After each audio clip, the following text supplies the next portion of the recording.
Medina Munawwara के एक यहूदी खानदान में सहाफ नामी एक बच्चा पैदा हुआ जिसके वालिद का नाम सयाद था, जो बाद में सहाफ इब्ने सयाद के नाम से मशहूर हुआ। रिएक्शन वीडियो के नाज़रीन, देखने वाले और सुनने वाले, अस्सलामु अलैकुम। आज की जो हमारी वीडियो है, मदीने का यहूदी जादूगर जिसे दौरे नबी का दज्जाल कहा जाता था, आप सल्लल्लाहु अलैहि वसल्लम उसे कत्ल करने से मना क्यों कर दिया था। इस वीडियो पे आज हम रिएक्शन दे रहे थे। दोस्तों, आप लोग हमारे साथ रहे। अगर अभी तक आप लोगों ने चैनल को सब्सक्राइब नहीं किया तो चैनल को सब्सक्राइब करें। तो दोस्तों, चलो चलते हैं वीडियो की तरफ। उर्दू कवर के मुअज़्ज़िज़ दोस्तों, मैं हूं माजिद मलिक और आप तमाम देखने और सुनने वालों को अस्सलाम वालेकुम। नाज़रीन ग्रामी, क्या आप जानते हैं कि इब्ने सयाद कौन था? रसूलुल्लाह सल्लल्लाहु अलैहि वसल्लम ने इब्ने सयाद को दज्जाल क्यों कहा था और नबी करीम सल्लल्लाहु अलैहि वसल्लम ने इब्ने सयाद को कत्ल करने से क्यों मना फरमाया? इब्ने सयाद का अंजाम क्या हुआ? आज हम आपको तारीख के ऐसे यहूदी किरदार के मुतालिक अहम मालूमात फराहम करेंगे जिन्हें सुनकर आप हैरान परेशान हो जाएंगे, और इन तमाम सवालात के जवाब जानने के लिए वीडियो को आखिर तक जरूर देखिएगा। तो आइए चलकर इब्ने सयाद की हकीकत पर रोशनी डालते हैं। मुअज़्ज़िज़ दोस्तों, मदीना मुनव्वरा के एक यहूदी इब्ने सयाद का जिक्र कई किताबों में मौजूद है और सही बुखारी की 11 अहादीस में इब्ने सयाद का जिक्र किया गया है। इस्लाम से पहले अरब के लोग गैब की खबरें और मुस्तकबिल के हालात मालूम करने के लिए काहिनों और नजूमियों के पास जाया करते थे। ये नाम निहाद काहिन और नजूमी शैतानी अमल और जादू के जरिए लोगों को मुतमईन कर देते और ये सिलसिला जूं का तूं जारी रहा, मगर आफताब रिसालत सल्लल्लाहु अलैहि वसल्लम के तलू होते ही जादूगरी, कहानत और सहर की तारीकियां नेस्तो नाबूद हो गईं। हजूर अकरम सल्लल्लाहु अलैहि वसल्लम के ऐलान नबूवत के बाद मदीना मुनव्वरा के एक यहूदी खानदान में सहाफ नामी एक बच्चा पैदा हुआ जिसके वालिद का नाम सयाद था, जो बाद में सहाफ इब्ने सयाद के नाम से मशहूर हुआ। सहाफ इब्ने सयाद बचपन से ही जादू जानता था। शैतानी ताकतें आलम तिफली से ही इसमें मौजूद थी। वो अपनी जवानी में भी बड़े बड़े शोबदे दिखाया करता था। जब नबी करीम सल्लल्लाहु अलैहि वसल्लम मदीना मुनव्वरा हिजरत करके तशरीफ लाए तो इब्ने सयाद उस वक्त बच्चा था। इब्ने सयाद पर दज्जाल होने का शुबा इस बिना पर किया जाता था कि वो शक्लो सूरत में दज्जाल अकबर से बहुत मुशाबहत रखता था। जिस तरह दज्जाल अकबर की एक आंख अंगूर के दाने की तरह फूली हुई होगी, इसी तरह इब्ने सयाद की एक आंख भी उभरी हुई थी और वो भी दज्जाल की तरह एक आंख वाला दिखाई देता था। दोस्तों, एक बार हजरत उमर रजी अल्लाह ताला अन्हु रसूलुल्लाह सल्लल्लाहु अलैहि वसल्लम के साथ कुछ दूसरे असहाब की मैयत में इब्ने सयाद के पास पहुंचे। आप सल्लल्लाहु अलैहि वसल्लम को वो बनु मगाला के मकानों के पास बच्चों के साथ खेलता हुआ मिला। उन दिनों इब्ने सयाद जवानी के करीब था। इसे नबी करीम सल्लल्लाहु अलैहि वसल्लम के आने की कोई खबर ना हुई, लेकिन नबी करीम सल्लल्लाहु अलैहि वसल्लम ने इस पर अपना हाथ रखा तो इसे मालूम हुआ। फिर आप सल्लल्लाहु अलैहि वसल्लम ने फरमाया कि ए इब्ने सयाद, क्या तुम गवाही देते हो कि मैं अल्लाह का रसूल हूं? इब्ने सयाद नबी करीम सल्लल्लाहु अलैहि वसल्लम की तरफ देखकर बोला, हाँ, मैं गवाही देता हूं कि आप अनपढ़ों के रसूल हैं। फिर उसने नबी करीम सल्लल्लाहु अलैहि वसल्लम से दरियाफ्त किया कि क्या आप भी इस बात की गवाही देते हैं कि मैं भी अल्लाह का रसूल हूं? ये बात सुनकर नबी करीम सल्लल्लाहु अलैहि वसल्लम ने उसे छोड़ दिया और फरमाया, मैं अल्लाह और उसके पैगंबरों पर ईमान लाया। फिर नबी करीम सल्लल्लाहु अलैहि वसल्लम ने उससे पूछा कि तुझे क्या दिखाई देता है?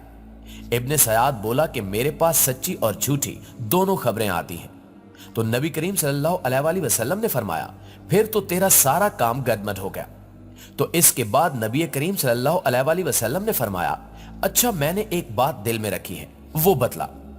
आप सल्लल्लाहु अलैहि वसल्लम ने सूरत उद-दखान की एक आयत का तसव्वुर किया। इब्ने सयाद ने कहा कि वो दुख है। आप सल्लल्लाहु अलैहि वसल्लम ने फरमाया कि चल दूर हो, तू अपनी बिसात से आगे कभी न बढ़ सकेगा। हजरत उमर रजी अल्लाह ताला अन्हु ने अर्ज किया कि या रसूलल्लाह, मुझे हुक्म दीजिए, मैं इसकी गर्दन उतार देता हूं। तो आप सल्लल्लाहु अलैहि वसल्लम ने फरमाया कि अगर ये दज्जाल हुआ तो तू कभी इस पर गालिब ना आ सकेगा, और अगर ये दज्जाल नहीं है तो इसका मार डालना तेरे लिए बेहतर नहीं है। नाज़रीन ग्रामी, इस वाक़े के बाद एक दिन नबी करीम सल्लल्लाहु अलैहि वसल्लम और इब्ने काब रजी अल्लाह ताला अन्हु दोनों मिलकर खजूर के दरख्तों में गए जहां इब्ने सयाद मौजूद था। आप सल्लल्लाहु अलैहि वसल्लम चाहते थे कि इब्ने सयाद आप सल्लल्लाहु अलैहि वसल्लम को ना देखे। इससे पहले कि वो आप सल्लल्लाहु अलैहि वसल्लम को देखता, आप सल्लल्लाहु अलैहि वसल्लम ने छुपकर इब्ने सयाद की कुछ बातें सुन ली। आप सल्लल्लाहु अलैहि वसल्लम ने देखा वो चादर ओढ़े पड़ा था और कुछ बड़बड़ा रहा था। लेकिन मुश्किल ये हुई कि दूरी से इब्ने सयाद की मां ने नबी करीम सल्लल्लाहु अलैहि वसल्लम को आते देख लिया।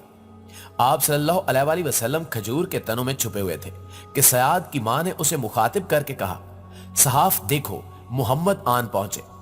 ये सुनते ही वो उठ खड़ा हुआ और फिर नबी करीम सल्लल्लाहु अलैहि वसल्लम ने फरमाया, काश इब्ने सयाद की मां इसको बातें करने देती तो वो अपना हाल खोलता।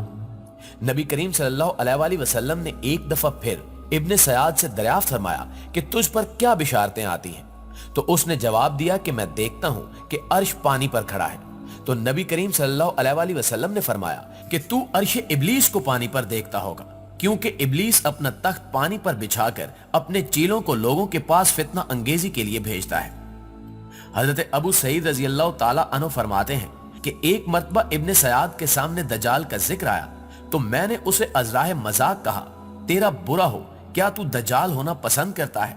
इब्ने सयाद कहने लगा कि अगर वो तमाम कुदरत जो दज्जाल को दी जाएगी वो मुझे दी जाए तो मैं दज्जाल बनना पसंद करूंगा। प्यारे साथियों, इस्लामी कुतुब के मुताले से मालूम होता है कि इब्ने सयाद बाद में बज़ाहिर तो मुसलमान हो गया था और इस्लामी इबादात भी अदा करता था, मगर इसका कबूल इस्लाम शकूक व शुबहात से पाक नहीं था। इब्ने सयाद अगरचे नबूवत का मुदई था, लेकिन किसी रिवायत से यह अमर पाया सबूत को नहीं पहुंचा कि वो किसी दिन दूसरे खाना साज नबियों की तरह बाकायदा यकदाई की मसनद पर बैठा हो और किसी ने इसके दावे नबूवत की तस्दीक की हो। इब्ने सयाद के अंदर दज्जाल की कुछ खसूसियात पाई जाती थी, इसलिए लोग इसे दज्जाल कहते थे। खुद नबी करीम सल्लल्लाहु अलैहि वसल्लम ने भी इसे दज्जाल कहा था, लेकिन जमहूर उलमा के मुताबिक इब्ने सयाद दज्जाल नहीं था जो कुर्बे कयामत में जाहिर होगा। अलबत्ता उन दज्जालों में से एक जरूर था जो झूठे दावों के साथ खल्के खुदा को गुमराह करते हैं। मदीना मुनव्वरा के मुसलमान इब्ने सयाद की दज्जाली सिफात का लिहाज करते हुए ये शक करते थे कि शायद यही शख्स कुर्बे कयामत को दज्जाल की हैसियत से जाहिर हो। हजरत अबू सईद रजी अल्लाह ताला अन्हु का बयान है कि एक मर्तबा मक्का से मदीना जाते हुए इब्ने सयाद के साथ था। इसी असना में वो कहने लगा कि मैंने लोगों से इतना दुख उठाया है कि मैं चाहता हूं कि गले में रस्सा डालकर खुदकुशी कर लूं। हजरत जाबिर रजी अल्लाह ताला अन्हु फरमाते हैं कि वाक़या हिरा के दिन जब यजीद का लश्कर अहले मदीना पर गालिब आ गया था तो इब्ने सयाद गायब हो गया और फिर उसका निशान तक न मिला। बाज मुअर्रिखीन ने लिखा कि वो उसी जंग में मारा गया था और इब्ने सयाद का अंजाम एक गुमनाम मौत हुई। मशकात शरीफ की कुछ रिवायत में सयाद का नाम अब्दुल्ला लिखा गया है और यह कहा गया है कि वो एक यहूदी था जो मदीने का बाशिंदा तो नहीं था, लेकिन मदीना आकर वहां के यहूदियों में शामिल हो गया था। इब्ने सयाद सहर व कहानत का जबरदस्त माहिर था और इस वजह से इसकी शख्सियत बड़ी पुरस्कार बनकर रह गई थी। इस्लाम और मुसलमानों के ताल्लुक से इसकी हकीकत को मुख्तसर तौर पर यूं जाहिर किया जा सकता है कि वो एक बड़ा फितना था जिसमें मुसलमानों को मुब्तला करके उनका इम्तिहान लिया गया। इसकी शख्सियत इतनी पुरस्कार थी कि सहाबा कराम के दरमियान भी इसकी हैसियत के तायुन में इख्तिलाफ था।